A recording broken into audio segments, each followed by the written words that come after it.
recente pesquisa do IBGE, 44,2% da população se declaravam brancos, 46,7% pardos e 8,2% pretos.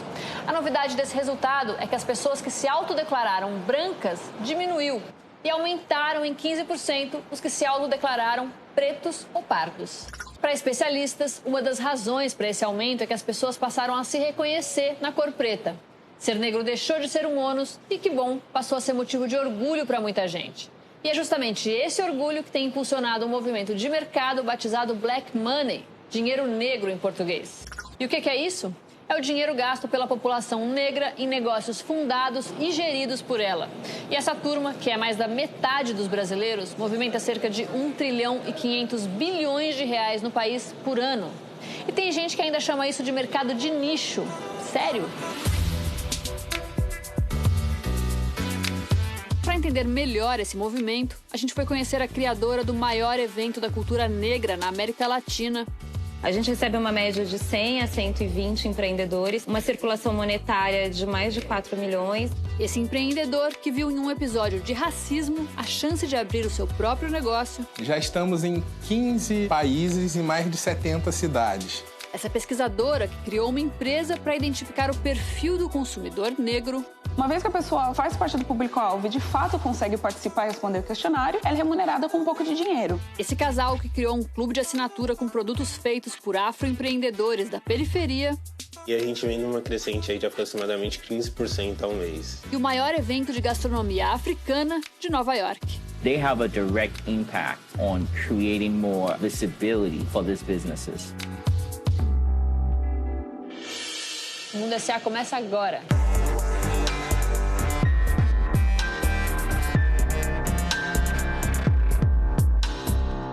Segundo dados do IPEA, profissionais pardos e negros ganham praticamente a metade da média de um assalariado branco. E a gente está falando de quase 55% da população brasileira. Por causa disso, em vez de procurar emprego para ganhar menos, muitas vezes vale mais a pena empreender. A gente sabe que a maioria da população empreendedora é negra. Alguns dados dizem 50%, outros dizem 51%, tem uns que chegam até 53% desse número, mas são empreendedores que têm faturamentos inferiores a 3 milhões, né? E aí são empreendedores, uma massa que apenas 9% deles empregam outras pessoas. No máximo tem uma sociedade. Negros são 63,7% da massa desempregada no país no final de 2017. Então, hoje nós temos algumas instituições que já trabalham no viés de formação, capacitação, educação empreendedora, mas a gente ainda não tem o que a gente precisa de verdade, que é a questão do financiamento, do crédito. Pensa no empreendedor negro e o empreendedor não negro. Nos mesmos termos de garantia para um banco, esse empreendedor negro ele tem um crédito 3 vezes mais negado do que um empreendedor branco. Isso simplesmente por conta da sua origem racial. Nos Estados Unidos, por exemplo, nós temos 91 bancos negros que falam de black money diretamente. E a gente está falando de um país que tem 14% de afrodescendentes. Aqui nós estamos fomentando ainda, né, o movimento. Então, o black money é um dinheiro que circula de mãos pretas e que deve circular e gerar riquezas entre a comunidade. E gerando riqueza dentro da comunidade negra, se trabalha a base da pirâmide brasileira. Se você for pensar que 10%, né, dos mais pobres no país, 75% são negros. Se você aumenta 1% da renda per capita de cada pessoa nessa base, você movimenta toda a pirâmide social. O afroempreendedorismo cresce com produtos e marcas cada vez mais variados, voltados para a cultura negra.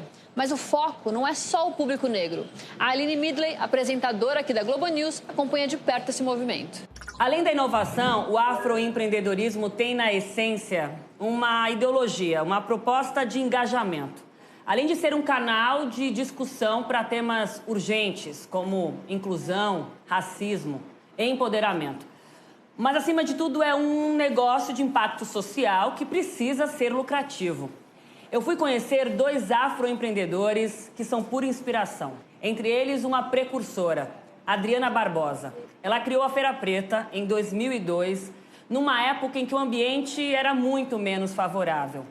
Começou de forma improvisada, com 40 expositores numa praça de São Paulo.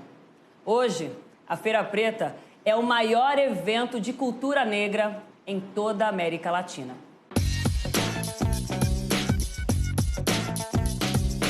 Nesses últimos anos, mais de 150 mil pessoas que a gente mobilizou do Brasil inteiro. A gente recebe uma média de 100 a 120 empreendedores também, olhando o território nacional. Uma circulação monetária de mais de 4 milhões a partir de venda desses empreendedores, né? Essa virada para o AMB, como é que ela foi possível, Adriana? Quem se juntou a você nisso? Então, essa virada aconteceu de uma forma bastante orgânica, vendendo quentão e vinho quente 6 meses antes. E com o dinheiro que a gente arrecadou, a gente pagou os 10% de reserva do espaço. Torcendo para depois o evento se pagar. Sim, mas aí eu recebo um e-mail de uma ONG chamada Artemisia, que financiava jovens empreendedores. E aí a feira começa a entrar num ecossistema de negócios de impacto. É quando a gente desenvolve o plano de negócios, olha para o modelo da Feira Preta e vê qual é o modelo de receita. É um negócio de impacto social, mas precisa gerar riqueza. A primeira edição da Feira Preta teve um investimento de R$20 mil. Hoje, colocar o evento de pé custa R$500 mil. Desde o ano passado, o ingresso é de graça. E o faturamento vem de expositores de projetos com marcas parceiras. A sua coragem lá atrás começou na escolha do nome do seu negócio, Feira Preta. Por quê, Adriana? Quando a gente vai para o contexto mais corporativo, as empresas não entendiam o nome e falavam, mas você não quer mudar para feira étnica, feira afro?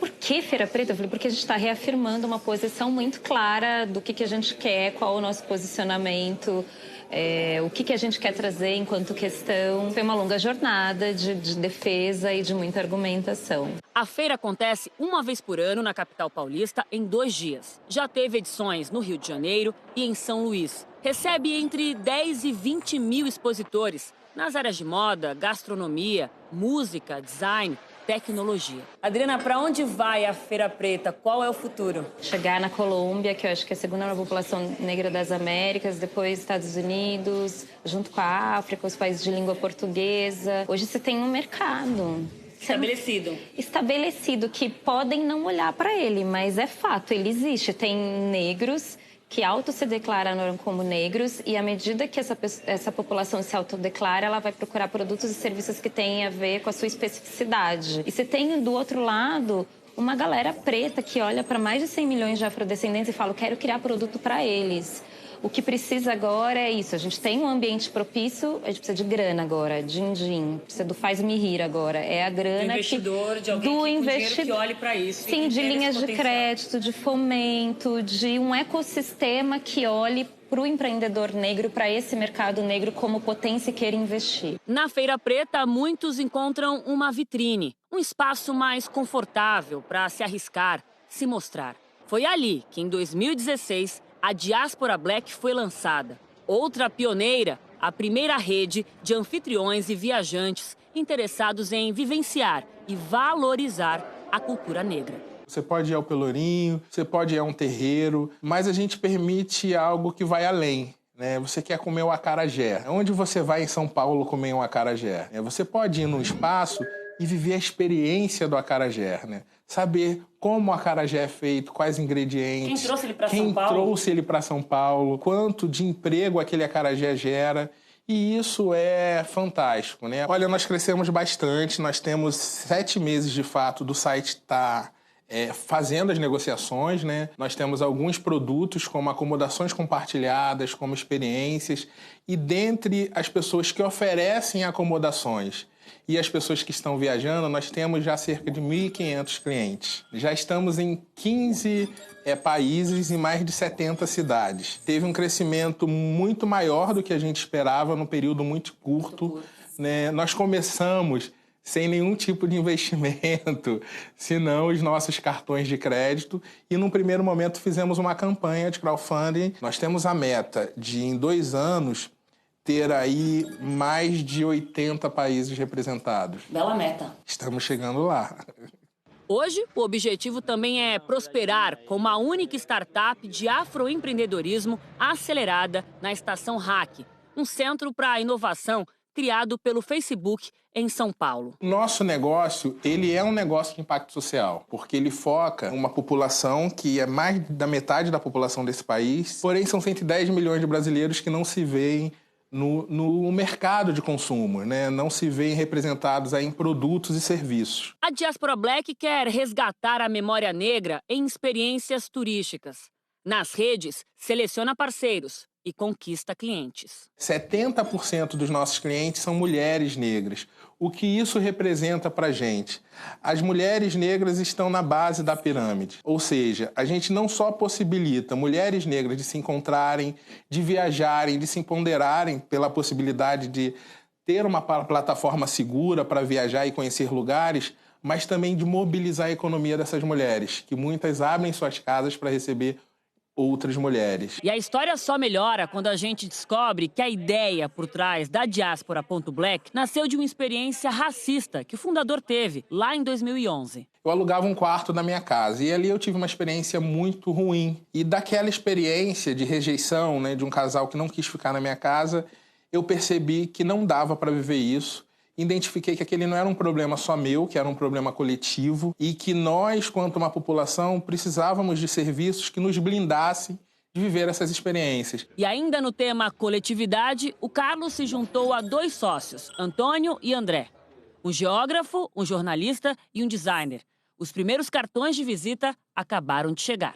A ideia é que seja uma empresa de afroempreendedores, não só de negros, mas que sejamos um ambiente de maioria negra, pelo menos na nossa empresa. Para a gente ganhar dinheiro, o teu negócio, ganhar dinheiro e ainda fazer uma baita diferença, deve ser uma sensação muito boa, não? É genial.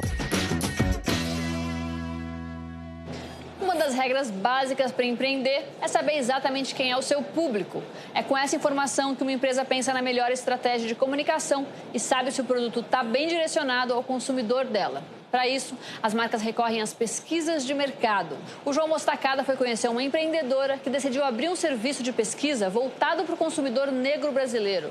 Algo que, acredite, ainda não existia por aqui.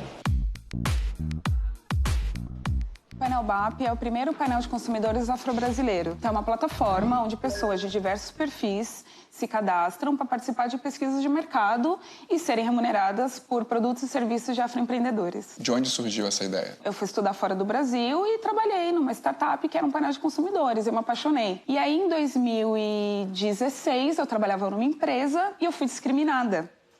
E eu fui despedida, né? Foi um terror. E aí eu falei, é agora. Não tinha nada do gênero no Brasil. E as pesquisas nunca entregavam, de fato, o que a minha comunidade, o que a gente pensava, as nossas necessidades não estavam sendo documentadas. Você faz pesquisas para as empresas entenderem melhor o público e o consumidor afro. Sim. Você diria que seus clientes eles se surpreendem com os resultados dessas pesquisas? Como não tem uma base de dados muito confiável e muito extensa da situação socioeconômica, do consumo dos afro-brasileiros, então é sempre uma surpresa, porque você tem um mercado gigantesco, subaproveitado, justamente por todas essas questões sociais. E aí, quando você leva os números são inacreditáveis. As pessoas que participam das suas pesquisas, elas são remuneradas. Como é que funciona isso? As pessoas se inscrevem no site gratuitamente e passam a receber convites. Cada pesquisa de mercado tem um público-alvo. Uma vez que a pessoa faz parte do público-alvo e, de fato, consegue participar e responder o questionário, ela é remunerada com um pouco de dinheiro. E aí, quando ela alcança um valor mínimo,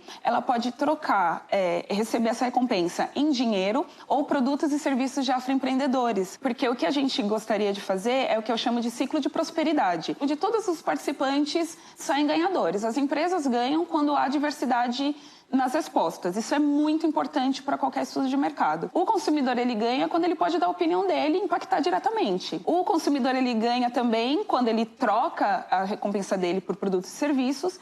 E o afroempreendedor que cede os produtos e serviços, ele também ganha, vira uma forma de monetarização. As empresas, elas entendem logo de cara essa necessidade de fazer esse estudo, esse recorte para conhecer o público afro? Ou você acha que essa falta de conscientização, por algumas, ainda é um empecilho para o seu negócio?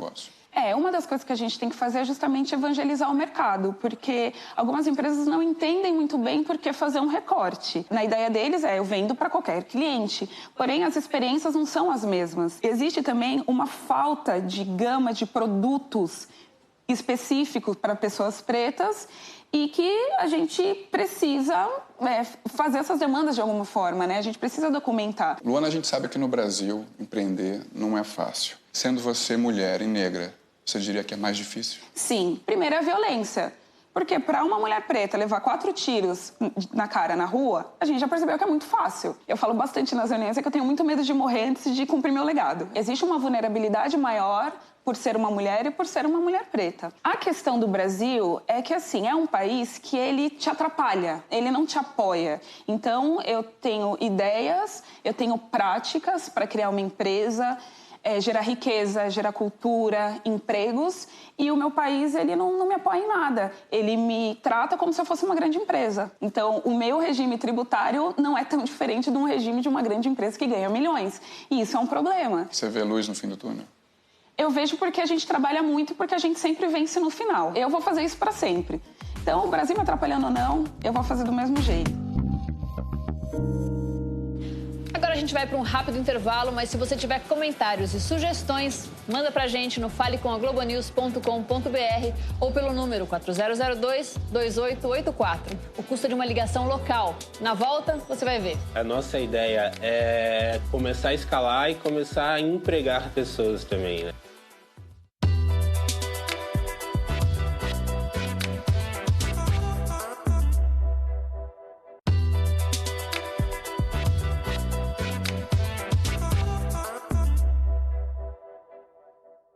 No programa de hoje, como o afroempreendedorismo vem ganhando força no país e no mundo.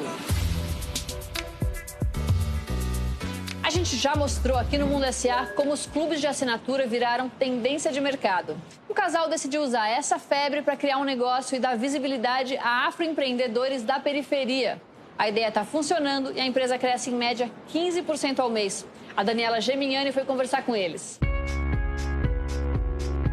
O Clube da Preta é o primeiro box por assinatura feito de moda afro e todos os seus acessórios. A gente tenta fazer uma conectividade entre os empreendedores afros, que a grande maioria está na periferia, e levar isso na casa dos nossos clientes através de uma assinatura mensal recorrente com uma caixa cheia de coisas legais. E qual foi o investimento inicial para tirar o Clube da Preta da ideia e fazer funcionar? Foi um investimento muito mínimo, assim. Foi muita coisa de amizade. E aí a gente pode colocar, sei lá, R$3.500, que foi os primeiros produtos que a gente começou a comprar, assim. São 25 empreendedores parceiros. Eles vendem para o Clube da Preta por atacado ou em consignação. Nesse último caso, ficam com até 30% do valor da venda. Quais são os modelos de assinatura do Clube da Preta? Atualmente a gente está com 2 modelos de assinatura, né, que é um que a gente chama de plano básico, que vem itens básicos para você compor um look, né?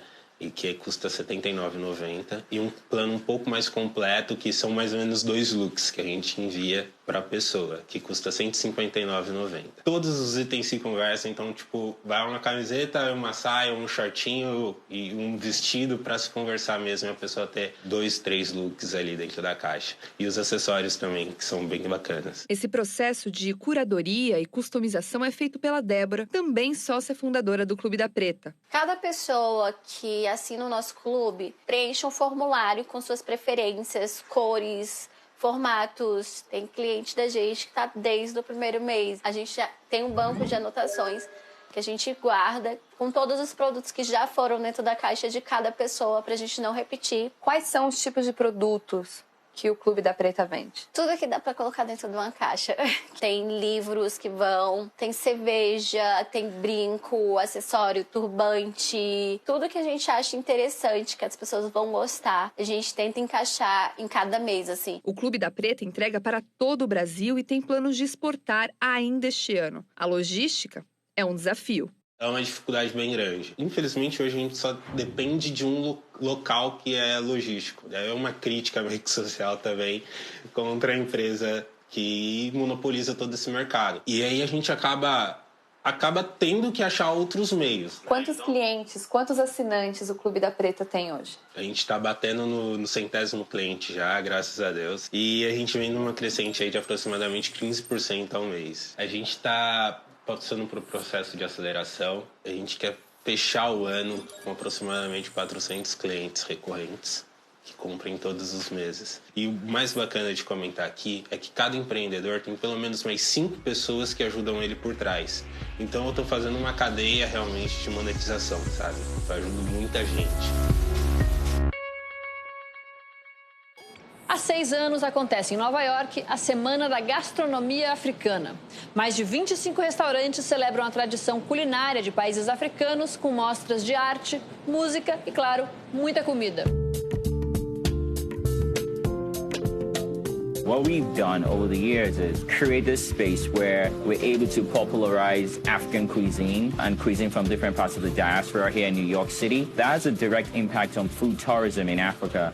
And by logic, it has a direct impact on economic development on the continent. Por esse motivo, em 2012, o empresário nigeriano Akin Akinsanya criou a African Restaurant Week de Nova York. Well, African Restaurant Week started as a way to showcase our culture, create an opportunity to highlight our restaurants, our small businesses, our chefs, our community, and give an opportunity for businesses in this community, give them a platform for them to be able to showcase what they do through food and culture. A Semana Africana começou com 8 restaurantes. Hoje já reúne 25 estabelecimentos. O Café Rudi é um deles.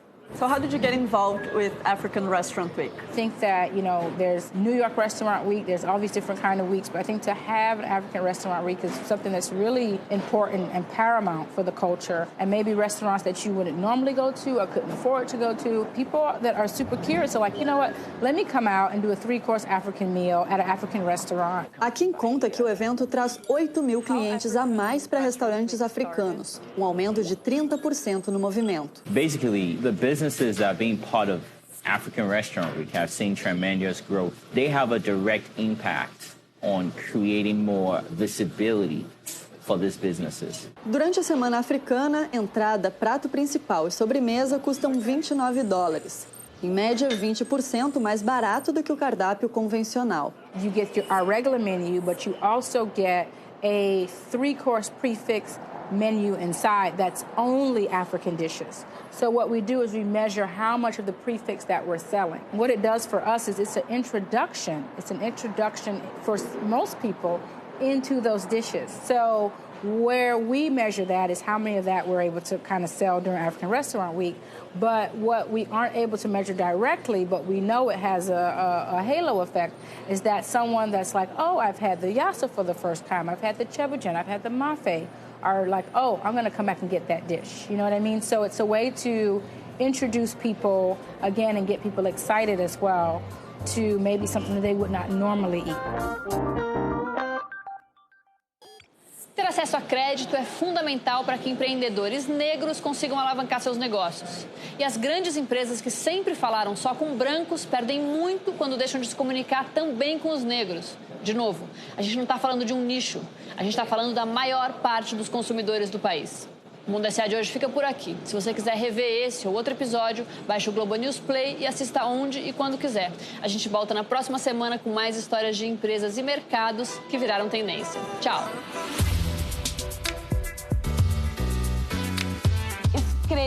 Escrevam. É uma dica simples, mas que faz toda a diferença. Se você tem uma ideia, coloca ela no papel. Porque se você se comprometer a, no mínimo, escrever, você já vai estar se comprometendo com o seu negócio. A documentação, ela importa porque é isso que vai fazer você existir no tempo. Se a gente só conversa, só troca informações de forma oral e não documenta, aquilo pode se perder. Então, a dica que eu dou para todos os empreendedores: escrevam.